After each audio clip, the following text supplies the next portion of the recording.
everyone, ang video natin for today ay magluto tayo ng nilagang manok at yan po ang ating manok. Half kilo ating pechay, siling green, ang ating onion, ang ating patis at ang chicken cube, ang patatas at ang saging na saba at kailangan din natin ng water. Ayan. At yan guys, nagtakulo na ako ng tubig at maglalagay na tayo ng sibuyas.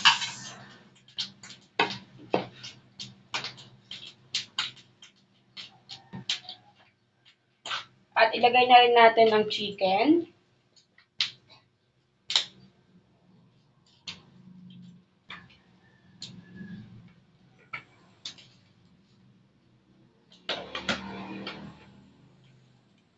Ayan.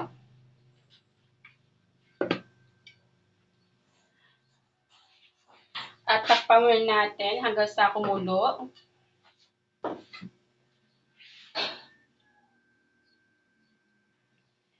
After nga 10 minuto ng pagpapakulo, ilalagay na natin yung ating chicken cubes,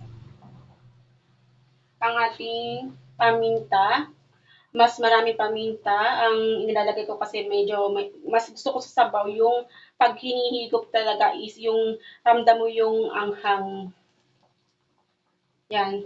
Pamintang powder po yung gamit ko. At ilagay na rin natin yung ating patatas.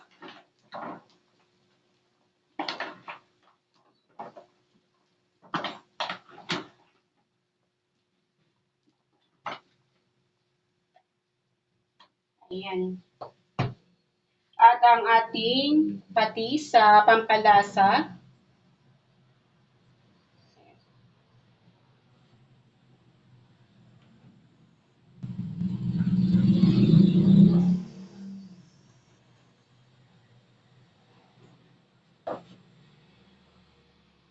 At di mawawala ang ating siling green kasi alam mo naman mas masarap kumain pagka yung ating ulam ay medyo maanghang.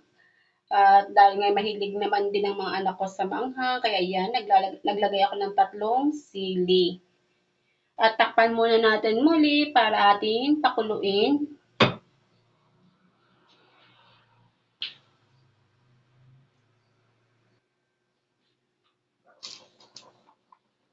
At ilagay na rin natin ang ating saging.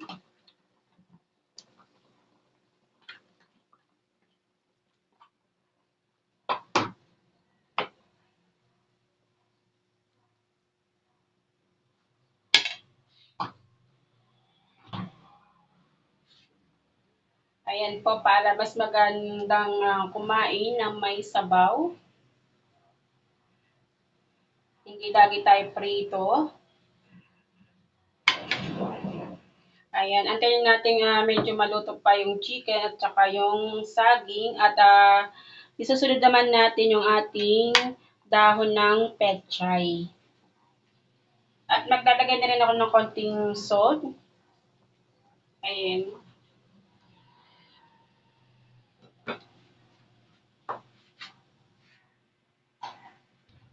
At dahil ngayon malambot na ang ating chicken, pwede na natin ihalo ang ating pechay.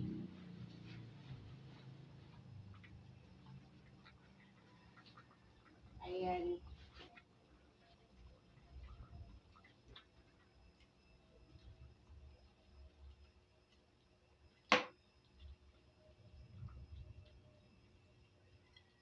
Hindi na natin masyadong kailangan pakuluin ang ating niluluto kasi mas maganda sa pechay yung medyo half cook lang.